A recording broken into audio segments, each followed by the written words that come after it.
When he reaches out after silence, the first instinct for so many people is to react. Immediately, there's a rush of emotion, a little jolt of adrenaline, maybe even butterflies, because suddenly the person who disappeared is back. And in that moment, it's easy to forget everything that came before. The confusion, the disappointment, the overthinking, the nights spent wondering what went wrong. But the truth is, your first step is not to respond. Your first step is to pause. Just because someone reaches out doesn't mean you owe them access to you. In fact, the more emotionally intelligent thing to do is to take a moment and ask yourself, what do I actually want here? Not, what does this text mean, or what should I say to seem chill but interested? But what do I want for myself? That one shift in your internal dialogue changes everything. Because when you focus on your needs instead of the noise, you become the one in control. It's not about playing games. It's about protecting your peace. When someone goes quiet and then reappears without explanation, you are not obligated to make it easy for them. You're not here to soothe their ego, feed their curiosity, or validate their impulse. You're here to decide, does this align with the standard I've set for the people I allow into my life? There's an emotional cost to being so available, especially to people who weren't consistent to begin with. And most of the time, when people rush to respond, it's not coming from confidence, it's coming from scarcity. It's that tiny voice inside that says, this might be my last chance. What if this time it's different? But that voice is lying. That voice is trying to trade your standards for temporary relief. You don't need relief, you need clarity. The pause isn't just about buying time, it's about regaining perspective. It's a moment to step back and remember how you felt when the silence first began. Were you left in confusion? Did you feel disposable? Did you give more than you got? Because if you don't honor the reality of what happened then, you'll start romanticizing the version of the person who just reappeared. Like that version might only exist in your imagination. Let's say he sends you a message like, hey, I've been thinking about you. That line might sound sweet, even nostalgic, but what does it mean? Thinking about you doesn't fix what broke. It doesn't rebuild trust. It doesn't explain why they disappeared in the first place. A person can think about you while doing nothing for you. They can miss the comfort of you without ever showing up for you. So instead of reacting emotionally, respond intentionally, even if that means not responding at all. Ask yourself, what has changed since the silence? Did he come back with clarity, accountability, and intention? Or did he just pop back in with a lazy message, hoping to be let back in without doing the work? You're not looking for effort in the form of a text. You're looking for effort in the form of change. A person who values you doesn't just reach out, they show up. And here's something most people don't realize. The longer you delay your response, the clearer your power becomes. When someone knows they can disappear and you'll be right there the second they call, they don't have to try.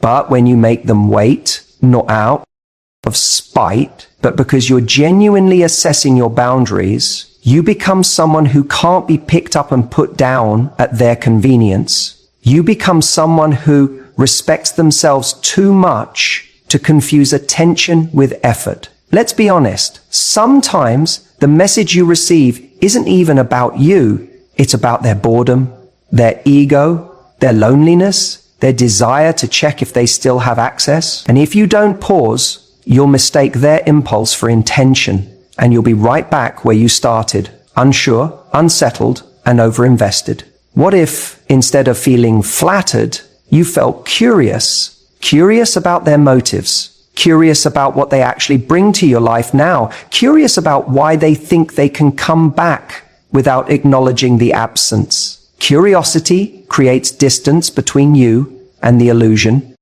It puts your heart in check. And from that space, you get to ask yourself better questions. Is this what I want? Or is this just what's familiar? Am I being chosen? Or am I being recycled? That's where your strength lives. You've got to remember, your response is not just a message back to him. It's a message to yourself. It's you saying, this is how I deserve to be treated. This is the energy I will allow in my life. You don't rise by chasing potential. You rise by honoring your reality. That means if he comes back, you don't default to the fantasy. You default to your truth. The pause gives you the gift of memory. It reminds you of how silence felt when you didn't deserve it. It gives you the opportunity to ask, did he reach out because he missed me? Or because he missed the version of me that made things too easy? That question matters, because how you respond sets the tone, not just for the conversation, but for the kind of relationship you're willing to have moving forward. This is not about punishing anyone. This is about valuing yourself enough to say, if you want back in, you have to knock like someone who means it, not someone who disappears when things get real and reappears when it's convenient. And if he can't do that, if he's not bringing emotional maturity, effort, or accountability, then your silence is the answer. And that's the truth most people avoid, that you don't have to respond just because someone remembers you exist. Your worth isn't up for negotiation the moment they decide to text. The real question is, do they still deserve access to you? That's a powerful place to respond from. Your response begins the moment you realize you don't need one to feel whole. You know, it's so easy to get excited when we hear from someone we haven't heard from in a while, especially if it's someone we cared about deeply or someone who ghosted us, or maybe just faded out and left us in confusion. Suddenly, your phone lights up. It's his name, a message. Maybe it's, hey you, or been thinking about you, or the classic, how have you been? Do you think it doesn't have, and in that instant, your heart skips a beat. Part of you wants to smile. Part of you wants to throw the phone across the room. But let me tell you something important that I need you to hear clearly. That message, that little ping you just got, that's not a comeback. That's a ping. Let me explain what I mean by that. When someone genuinely wants to come back into your life, really come back with the intent to repair, to reconnect, to rebuild something meaningful, they don't just drop a half-baked text like, hey stranger. They make an effort. They show intention. They take responsibility because they understand that silence, especially after disappearing, creates distance. And that distance can't be closed with a lazy one-liner. But a lot of people don't understand this, or maybe they do and they just don't care. Because what they're doing when they send that vague little message isn't coming back. They're just pinging you. They're testing the line.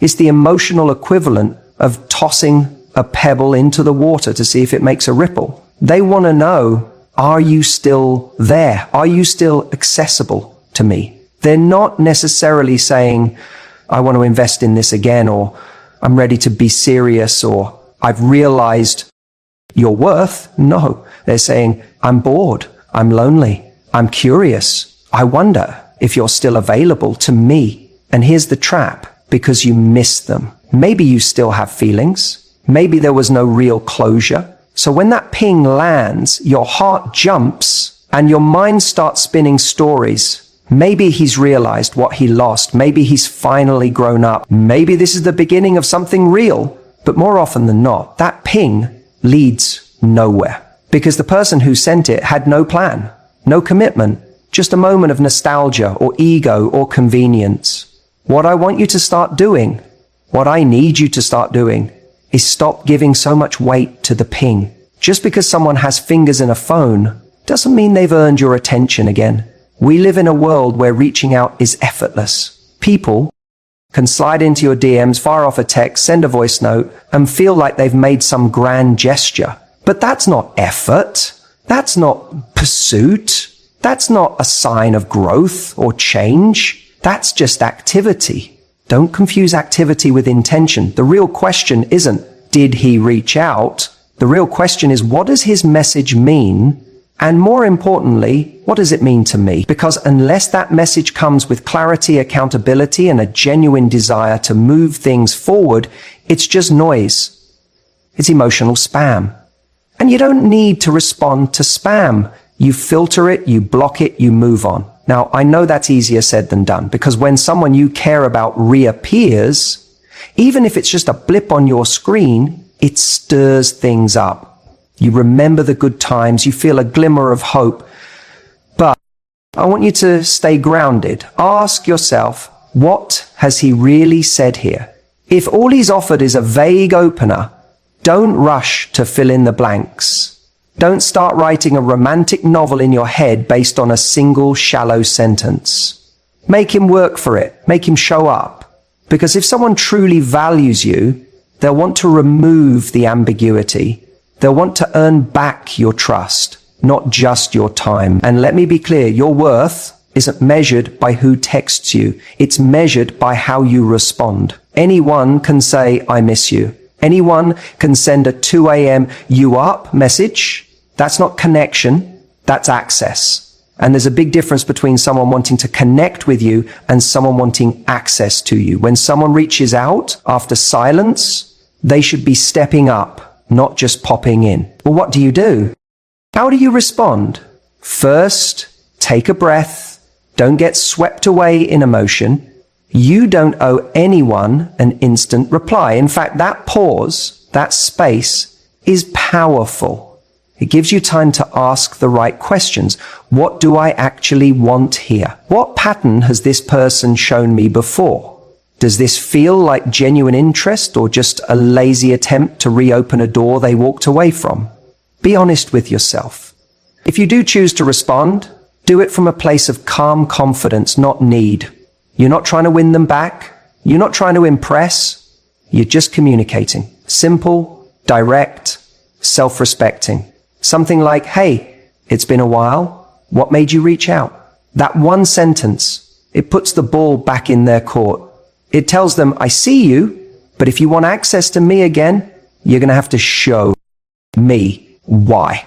And that's exactly the kind of energy you want to hold. You're not punishing them. You're not playing games. You're setting a tone. You're setting a standard. Because if someone wants a place in your life, they should be willing to meet you at your level, not pull you down to theirs. And if their response to that is vague, if they dance around the question or dodge it or throw out more fluff, you've got your answer. They're not here for something real. They're here for a hit of attention. And you don't need to supply that. Look, you're allowed to care. You're allowed to feel. You're allowed to miss someone. But don't let missing them override what you know. A ping is not a plan. A message is not momentum. Connection requires more than curiosity. And if someone wants to come back into your life, they need to prove through consistent action they're worth letting back in. Remember, a message is not a comeback. It's just a ping. Let's talk about something really important when it comes to hearing from someone after they've gone quiet. Something that trips so many people up. It's the idea of matching energy, not emotion. Now, what does that actually mean? When someone you've been talking to suddenly pulls back, disappears, or just goes radio silent for a while, and then out of nowhere, ping, they reach out again, it can trigger a rush of emotions. You might feel excited, confused, even a little hopeful. And if you had strong feelings for them, it's so easy to let those emotions take the wheel. You start replaying old memories in your head. You think about the connection you used to have, the laughs, the chemistry, the way things felt when they were at their best. That emotional history gets reactivated the second you see their name light up your phone. And all of a sudden, you're not responding to this message. They barely said, hey. You're responding to everything you wish this message meant. But here's the problem. That's not how attraction is built. That's how people end up chasing illusions. Responding with your emotions, especially those rooted in the past, means you're showing up with energy that doesn't reflect what's actually happening right now. It's like walking into a negotiation and giving everything away up front because you're thinking about how good the deal used to be, not how it is today. So when he reaches out after silence, your job isn't to meet him with nostalgia. Your job is to observe, not absorb. What kind of message did he send? Was it thoughtful? Was it intentional? Or was it a lazy, low-effort hey you that he probably sent to 3 other people in his contact list? That matters. Matching energy means recognizing the level of effort someone is putting in now and meeting that with the same level of investment. No more, no less. If he sends a vague, non-committal message, you don't come back with paragraphs. If he says, I've been thinking about you, that offers no context, no accountability, no next step, that's not something to emotionally unpack or celebrate. It's something to note. It's not about playing games. This isn't about pretending you don't care or trying to be cold or aloof. This is about having a healthy emotional boundary. You don't build value by showing up at 100 when someone else is barely showing up at 10. That's how you train someone to believe they don't need to try harder because you'll do all the heavy lifting for them. Let me be real with you. A lot of people reach out after silence, not because they miss you deeply, not because they've had some grand epiphany, but because they're bored, lonely, curious, or even worse, looking for validation. And the minute you respond with warmth and excitement that's disproportionate to what they gave you, they get that validation without doing any of the work to deserve it. Then what happens? They vanish again. And you're left asking, why did he even come back? When the better question is, why did I respond like he earned a comeback? Matching energy keeps you grounded in reality. It protects you from false hope. It creates space for the other person to actually show you who they are now instead of who they were or who you wish they'd be. And when you respond at their level, you force them to either rise up or fall off. There's no middle ground where they can stay comfortable with minimal effort. Think about it like this. If someone walks into your life and offers you crumbs, and you respond like they just served you a 5-course meal, what message are you sending? You're telling them that the bar is low, that you'll take anything. That's not attractive. It doesn't make them want to step up. It makes them think they can step in and out as they please. But if instead you stay calm, measured, and you mirror the level of effort they're giving, you create a dynamic where their next move has to be intentional. Because now they know they don't get to skip the line just because they've been here before. And here's the best part. When you operate from that place, you feel powerful. Not because you're playing hard to get, but because you are hard to get for the wrong people. You know your worth. You know your time is precious. You know your heart deserves consistency, not confusion. So the next time someone reappears after ghosting or disappearing, don't get swept away in the history. Don't let the nostalgia do the talking. Look at what they're actually bringing to the table right now. Is it vague? Is it lazy? Is it safe for them, but risky for you? Then match that. Not with coldness, but with clarity. Not with pettiness, but with poise. You don't need to chase anyone who left you confused. If they want another chance, let them earn their way back in. And if they're not willing to, that's not your loss. That's your filter working. Silence after inconsistency isn't rejection. It's redirection. You may miss him. You may still think about the way he looked at you, the way he made you feel, the way things could have been if he had just stuck around. That emotional pull, it's real. I'm not going to tell you to switch it off like it's a light. You're human. We build connections, we build memories, and those don't just disappear when someone goes quiet. But here's the truth. Most people don't say out loud. Your standards don't get put on hold just because someone you once cared about decides to suddenly pop back into your life. When someone disappears, whether for days, weeks, or even months, and then suddenly reaches out, it stirs something. You start to wonder, what does this mean? Has he changed? Did he realize what he lost? Should I give him another chance? And all those thoughts are understandable. But what often gets lost in that swirl of emotion is the one thing that actually protects your peace, your standards. You can feel 100 things at once, attraction, curiosity, nostalgia, but none of those things should override what you know you need in a relationship. If he's coming back without accountability, without clarity, without any evidence of change or growth, then what he's offering isn't a new beginning, it's a rerun. And if you didn't like how the story ended the first time, what makes you think the script has suddenly changed? The real danger in these moments isn't the message itself, it's the meaning you assign to it. We want to believe people reach out because they've had some kind of emotional epiphany. We hope they've spent their time in silence, realizing our worth, mourning our absence, and crafting a new level of appreciation for us. But more often than not, that text is not about you. It's about them. It's about comfort, curiosity, or even just boredom. And here's the uncomfortable truth. When you let feelings alone guide your reaction, you risk betraying yourself. You risk putting your self-worth in the hands of someone who already showed you how much or how little they value it. Think about that. This person had access to you. They had your time, your affection, your attention. And at some point, they chose silence. That was their decision. That was their standard. So when they return, your job isn't to immediately open the door again. It's to ask what has changed since then. Did he just disappear when things got real? Did he ignore your needs, vanish without explanation, and now just assume you're still there, ready to pick up where you left off? Because that tells you more than the actual message does. If his silence came without respect, his return needs to come with more than just words. You need to see consistency, follow through, and intention. That's the currency of someone who values you, not a 1 a.m. you up or a vague I've been thinking about you.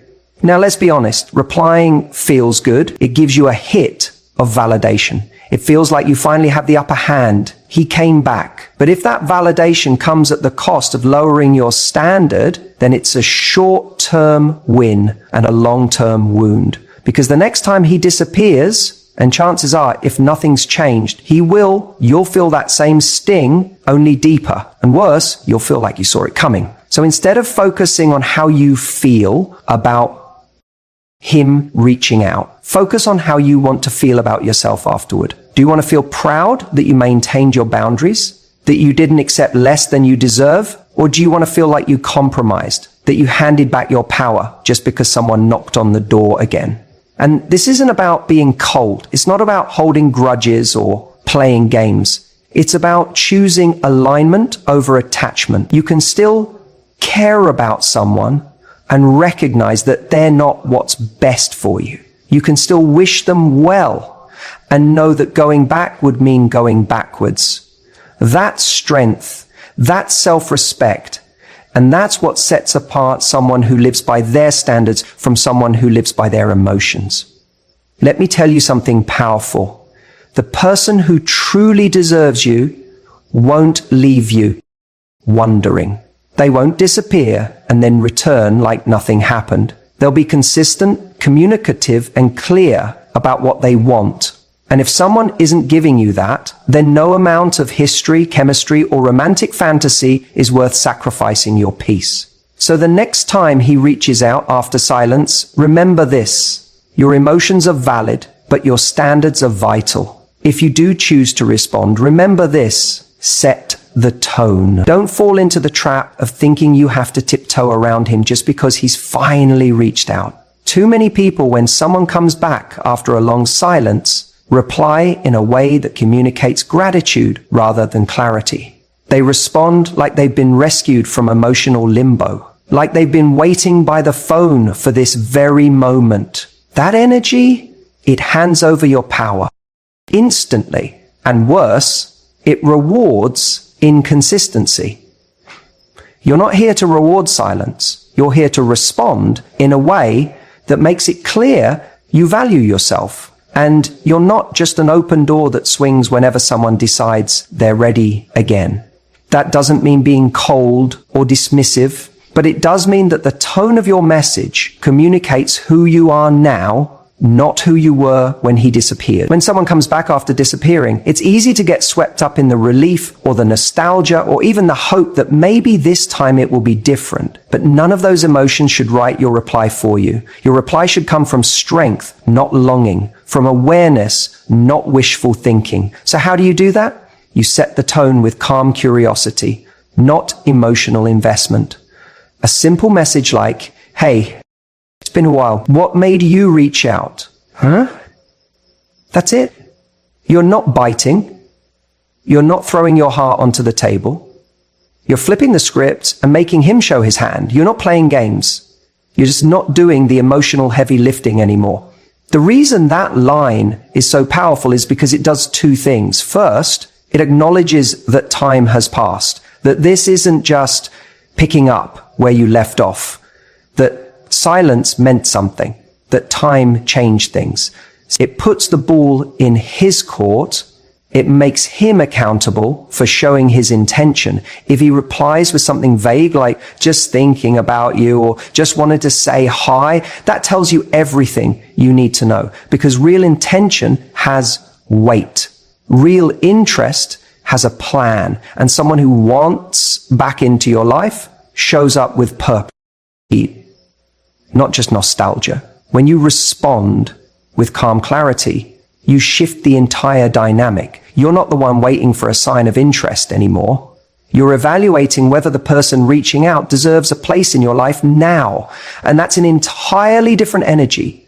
You're no longer saying, oh my God, he texted me. You're saying, let's see what this actually means.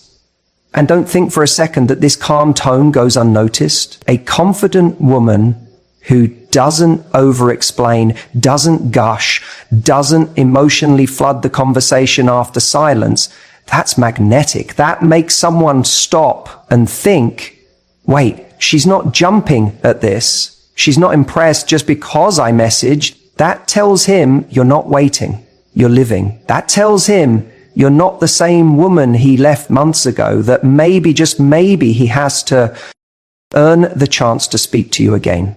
Here's what happens when you don't set the tone. The moment he messages you, you reply quickly, enthusiastically, maybe even emotionally.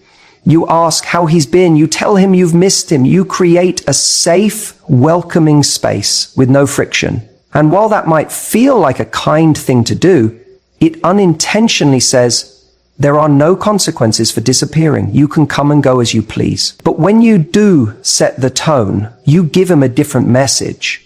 You say, I'm open to hearing what you have to say, but I'm not going to emotionally invest until I know you're showing up in a real way. That changes everything. Because now it's not about him choosing you again. It's about you deciding whether his presence adds value to your life anymore. It's subtle but powerful. And it's especially important because, let's be honest, some people come back for the wrong reasons. Loneliness, boredom, ego, a temporary sense of nostalgia. And if your tone says, welcome back, I've been waiting, then you risk letting someone back in who hasn't actually changed, who hasn't done the work, who isn't ready to meet you where you are. But if your tone says, talk to me, show me who you are now, then you get clarity fast. And clarity is what you need, not fantasy, not potential, not memories. You want to know right now who this person is, and more importantly, what they're actually willing to do to rebuild trust. So when he reaches out and you choose to reply, remember this: your message is not just a text, it's a mirror. It reflects your self-worth, your boundaries, your growth. It communicates to the other person what kind of relationship you allow in your life now. That doesn't happen by accident. It happens by intention. You're not chasing closure. You're not auditioning for affection. You're inviting accountability. You're showing that your heart is valuable, but access to it isn't free. Not anymore. Let him feel that. Let him step up. Or let him go. That's the difference between reacting and responding. With power, when someone disappears on you and then casually drops back into your life, it's easy to feel a wave of emotion crash over you. There's confusion. Maybe a flicker of excitement, and if you're honest, probably a little bit of longing. That moment where the message pops up, where his name lights up your screen again, can feel powerful, almost like a second chance is knocking, and everything in you might want to jump at the opportunity to respond. But here's the truth that gets overlooked far too often. Silence is also a response. We tend to think that we owe people words, that when someone reaches out, it's polite or emotionally intelligent or somehow more mature to say something back. But silence, when used with intention, is one of the most powerful tools you have. And it's not about playing games. It's not about being petty, cold, or trying to make him wonder what you're thinking. It's about alignment. It's about asking yourself, does this person actually deserve to come back into my space? Let's go deeper. If someone walks away from you or slowly fades out, what they're saying, whether they admit it or not, is that you were not their priority. Maybe they got distracted. Maybe they weren't ready. Maybe they took your presence for granted. Whatever the reason, they left you with silence. And that silence, it wasn't just empty space. It said something. It created a story. It told you where you stood. So when he comes back and the silence is broken from his side, you're under no obligation to fill the gap for him. You don't owe him comfort, you don't owe him closure, and you certainly don't owe him a response if his reappearance doesn't come with meaning. A hey is not an apology. A how have you been isn't accountability. A re-entry without intention is just convenience. Too many people make the mistake of replying out of habit, out of hope, out of old feelings that were never resolved. They feel seen again and mistake that moment of recognition for value. But being seen doesn't mean being chosen. And that's where your power comes in. You're allowed to sit with his message and say, this doesn't feel like enough. You're allowed to look at it, take it in, and move on with your day. You're allowed to protect the peace you built during his absence. Because here's the part no one tells you. If someone ghosted you or pulled away without explanation, and now they're reappearing without a real shift in behavior, your silence isn't rude. It's respectful to yourself. Silence can be a clear